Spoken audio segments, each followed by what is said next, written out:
lesson number 3. So if you connect the dots between the first 2 lessons, inevitably for a lot of use cases, non-trivial use cases, you'll find that you end up using a few open source models. And then if you're doing that, the important thing is to begin with the right domain-adapted open source model for that step, for that component. And then you have to customize it with actual production data. And right here is where many projects get stuck, because data is messy. You have to curate the data. You have to think about things like, in many enterprises, compliance, audit trails, all of that. It's messy. So if you do a project a sequential way, then immediately you're adding weeks, if not months. So I think the meta point here is every project has things that can be done quickly and then things that take time.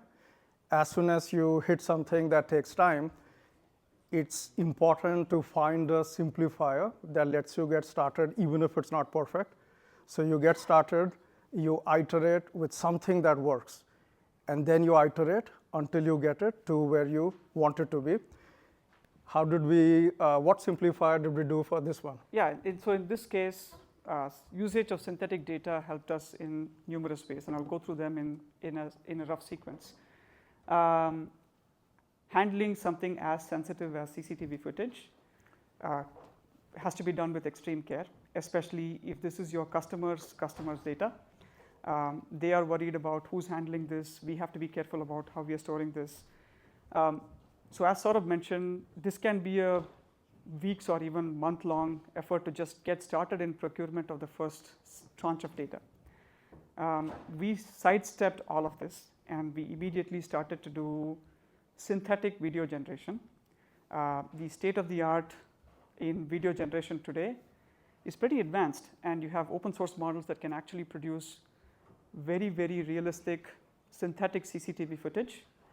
In fact, at the beginning of the slides, if you had seen the graphic, that's an actual synthetic generated CCTV footage. None of the people on that video are real. The place is not a real place.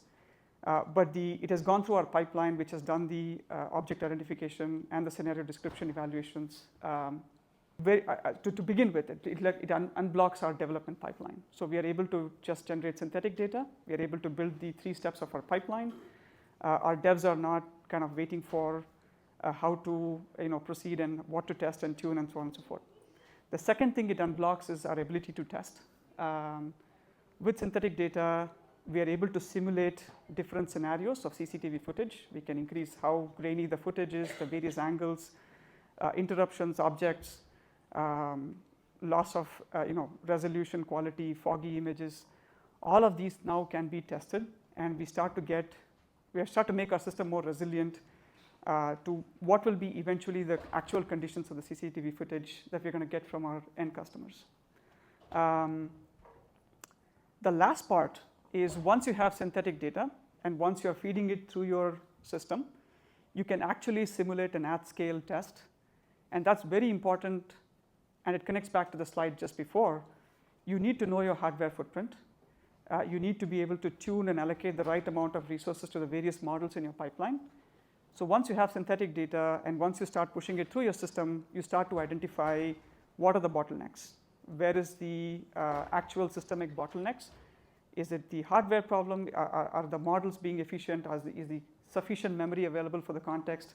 So on and so forth. And we largely de-risk the project in this way by just relying a lot on our synthetic data set.